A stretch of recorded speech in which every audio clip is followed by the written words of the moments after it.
pessoal, estamos de volta aqui para o sexto bloco dessa nossa aula. Vamos estudar agora mais alguns aspectos do artigo 5º da Constituição, além de alguns que nós já vimos nesta aula. O artigo 5º veicula um rol de direitos fundamentais, e isso não é propriamente uma novidade no nosso constitucionalismo, porque todas as nossas constituições anteriores sempre trouxeram catálogos de direitos fundamentais. Aliás, a nossa primeira Constituição, a Constituição de 1824, foi uma das primeiras em todo o mundo a veicular um catálogo de direitos fundamentais. As primeiras constituições que fizeram isso foram a Constituição norte-americana, através do seu Bill of Rights, do seu catálogo de direitos, das suas 10 primeiras emendas, que foram ratificadas em 1791. Foi uma proposta do Madison, com influência do Thomas Jefferson, e a Constituição do Brasil, nossa Constituição Imperial, de 1824, no seu artigo 179, e também a Constituição Belga, de 1831. Foram as primeiras constituições a subjetivar e positivar direitos do homem, dando a esses direitos uma concreção jurídico-constitucional efetiva. Nossa primeira Constituição trazia no artigo 179 um catálogo de direitos, dizendo o seguinte: a inviolabilidade dos direitos civis e políticos dos cidadãos brasileiros, que tem por base a liberdade, a segurança individual e a propriedade, é garantida pela Constituição do Império pela maneira seguinte. Então foram 3 grandes direitos citados expressamente no artigo que inaugura a nossa declaração, isso na Constituição de 1824, que citava liberdade, propriedade e segurança individual. Isto reflete o modelo de Estado liberal e de constitucionalismo liberal que existia naquela época. Era um modelo que tinha sido inaugurado pela Constituição dos Estados Unidos, de 1787, e pela Constituição Francesa, de 1791. É um modelo no qual, inclusive, apareceram os chamados direitos humanos e direitos fundamentais de primeira geração, caracterizados especialmente por obrigações de não fazer e pelos direitos políticos clássicos. Cabendo lembrar que, embora essa nossa Constituição veiculasse o direito à liberdade, infelizmente havia escravidão no Brasil. A escravidão perdurou até o final do século XIX. Muitos brasileiros lutaram pelo final da escravidão, pela abolição da escravidão e pela igualdade. Joaquim Nabuco, Castro Alves, Rui Barbosa, Luiz Gama, o grande Luiz Gama, José Bonifácio, que tinha sido eleito deputado na Assembleia Constituinte de 1823, chegou a fazer uma representação a essa Assembleia Constituinte sobre o fim da escravatura. Ele propunha ali o fim do tráfico negreiro e a emancipação dos escravos. Mas, apesar de tudo isso, a nossa primeira Constituição, que foi uma Constituição outorgada, ela não foi fruto dessa Assembleia Constituinte, porque ela foi dissolvida pelo imperador Dom Pedro I, que terminou outorgando a Constituição. Ela não aboliu a escravidão, embora tenha adotado um modelo liberal de Estado. O modelo liberal foi reproduzido também na nossa primeira Constituição republicana, que aí sim, pouco antes da República, houve a abolição da escravidão, mas nossa primeira Constituição republicana inovou, trouxe uma novidade, estendendo os direitos dos brasileiros também para os estrangeiros residentes no Brasil. Nossa primeira Constituição republicana trouxe um catálogo de direitos no artigo 72, dizendo: a Constituição assegura a brasileiros e a estrangeiros residentes no país inviolabilidade dos direitos à liberdade, à segurança individual e à propriedade. Portanto, repetiu aqueles direitos, mas trouxe uma extensão no plano subjetivo, estendendo esses direitos aos estrangeiros residentes no Brasil. A Constituição de 34 trouxe uma importante inovação. Ela previu um novo direito básico, o direito à subsistência. No artigo 113, a Constituição de 34 afirmou que ela assegurava aos brasileiros e a estrangeiros residentes no Brasil a inviolabilidade dos direitos concernentes à liberdade, à subsistência, à segurança individual e à propriedade, nos termos seguintes. Então, o direito à subsistência é a grande novidade da Constituição de 34, algo que nós já encontrávamos na doutrina brasileira. Por exemplo, o grande alagoano, nosso grande Pontes de Miranda, Holanda já defendia, antes da Constituição de 34, a existência do direito à subsistência, que era tido por ele como um dos mais importantes direitos humanos. O direito à subsistência previsto na Constituição de 34 não tinha, naquela Constituição, uma revelação explícita do seu conteúdo. Mas, segundo a doutrina, trata-se de uma primeira aproximação constitucional no Brasil em direção à igualdade material e ao direito à vida. A previsão do direito à subsistência reflete o modelo de bem-estar social e de constitucionalismo social que já existia naquela época, dando ensejo a direitos fundamentais de segunda geração ou dimensão, as obrigações de fazer, as obrigações prestacionais do estado de bem-estar social, do welfare state. Não foi à toa, portanto, que essa Constituição de 34 foi a primeira a veicular um título sobre a ordem econômica e social e também um título sobre família, educação e cultura. Então foi a primeira Constituição a reconhecer direitos econômicos, sociais e culturais. Mas foi uma Constituição que durou pouco, porque houve o golpe de 37 e na Constituição de 37 o direito à subsistência não mais aparece. Retomamos o modelo anterior. Nossa Constituição de 37 trouxe um catálogo de direitos no artigo 122, mas a redação retomou a redação anterior à Constituição de 34, assegurando o direito à liberdade, à segurança individual e à propriedade. Então, o direito à subsistência saiu aqui da Constituição de 37. Na Constituição seguinte, que é de 46, o direito à subsistência não volta, mas ele, de certa forma, é substituído pelo direito à vida, que aparece pela primeira vez no constitucionalismo brasileiro, no caput da disposição inaugural da Declaração de Direitos. E aparece também na Constituição de 46 o direito a um trabalho que possibilite uma existência digna. Então, encontramos no artigo 141 da Constituição de 46 o direito à vida como grande novidade no caput do artigo 141. Encontramos também no artigo 145, que cuidava da ordem econômica, a previsão no seu parágrafo único que a todos é assegurado um trabalho que possibilite existência digna. Então, as grandes inovações da Constituição de 46. As duas Constituições seguintes, outorgadas durante o regime de ditadura militar, mantiveram o direito à vida e o mesmo modelo geral do caput do dispositivo relativo à Declaração de Direitos. Então, a Constituição de 67, no artigo 150, trouxe o direito à vida, à liberdade, à segurança e à propriedade, e o mesmo texto foi reproduzido na Constituição de 69, ou, se preferirem, emenda constitucional número 1, à Constituição de 67. Então, aqui nós não tivemos modificações substanciais no catálogo de direitos, no caput do dispositivo do catálogo de direitos. A Constituição Cidadã, de 1988, essa sim inovou. Aqui nós já encontramos inovação no nosso constitucionalismo. O artigo 5º diz: todos são iguais perante a lei, sem distinção de qualquer natureza, garantindo-se aos brasileiros e aos estrangeiros residentes no país a inviolabilidade do direito à vida, à liberdade, à igualdade, à segurança e à propriedade, nos termos seguintes. Então, como podem notar, a igualdade ganha corpo na Constituição de 88. E não é apenas a igualdade formal, que de certa forma sempre esteve presente no constitucionalismo brasileiro desde a nossa primeira Constituição.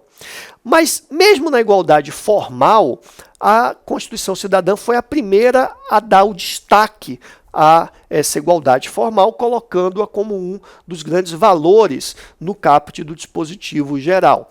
Além da igualdade formal, cabe um destaque maior, um protagonismo para a igualdade material. A igualdade material tem um protagonismo enorme na Constituição Cidadã.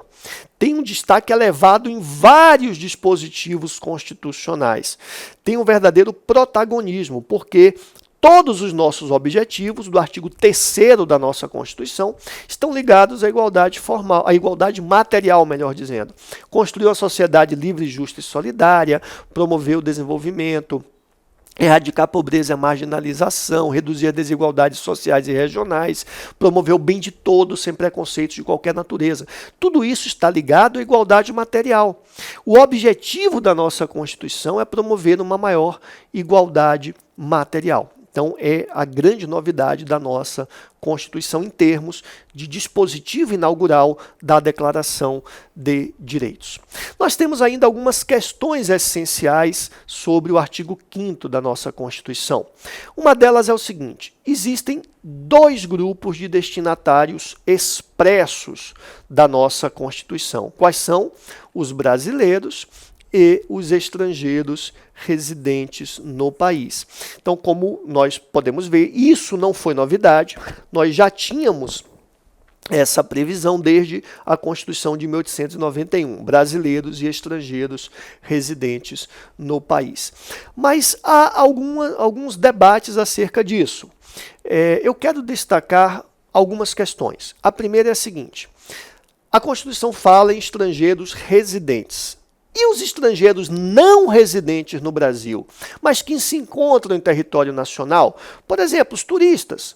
O estrangeiro vem conhecer as belezas naturais do Brasil, vem conhecer a nossa cultura riquíssima, a nossa culinária, a nossa dança, nosso folclore, vem passar o carnaval em Olinda, ou no Rio de Janeiro, ou em Salvador, vem conhecer a costa brasileira, vem conhecer a Amazônia, vem conhecer o Planalto Central, vem conhecer Amparados da Serra, mas é um turista.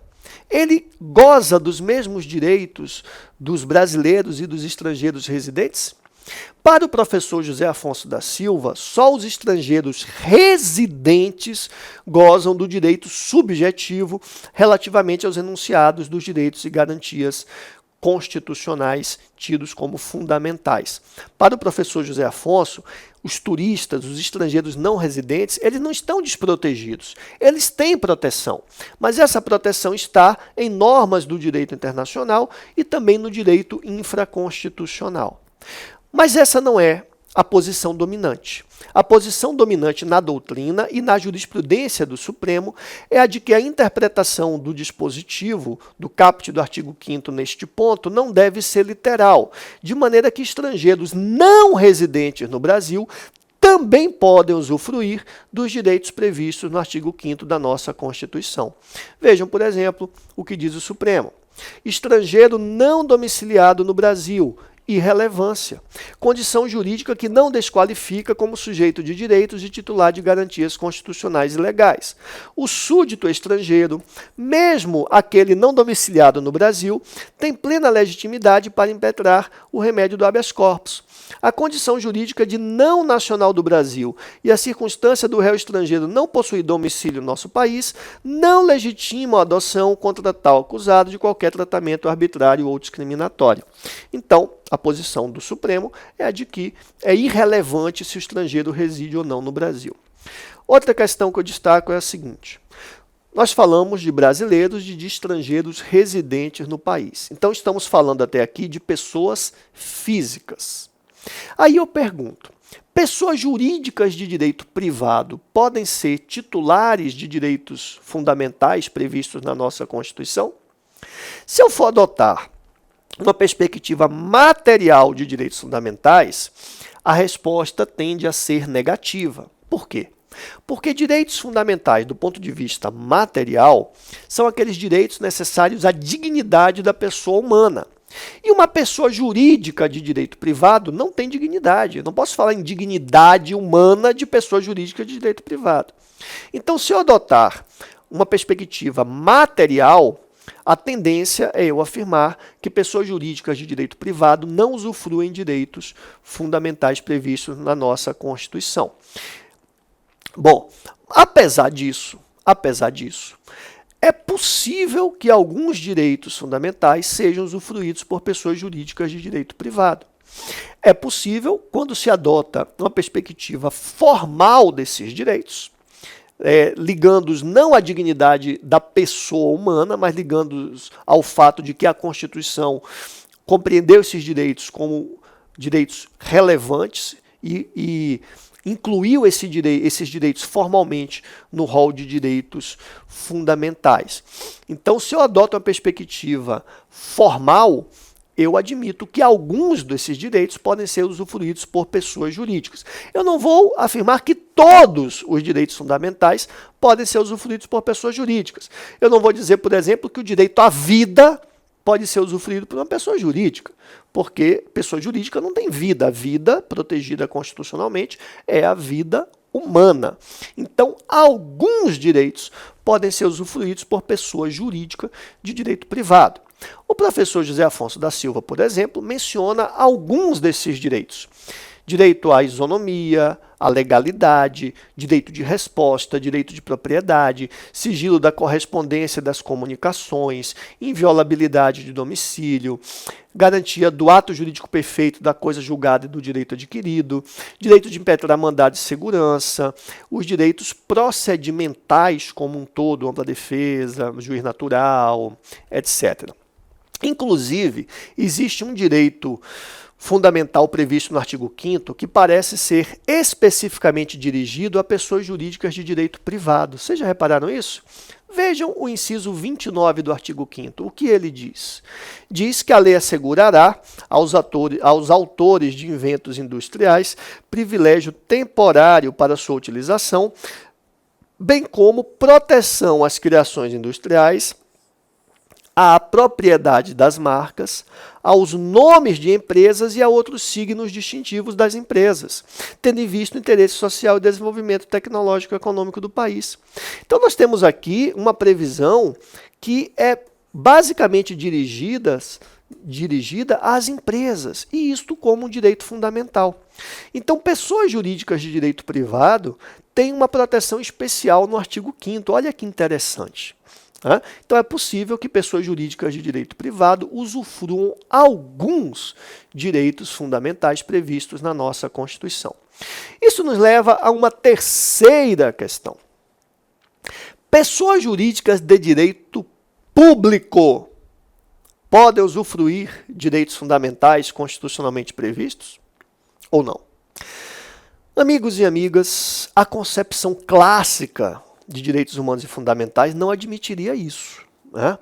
Na concepção clássica, são direitos dirigidos contra o Estado e não a favor do Estado. Então, a concepção clássica não se alinha à ideia de que pessoas jurídicas de direito público podem titularizar direitos fundamentais.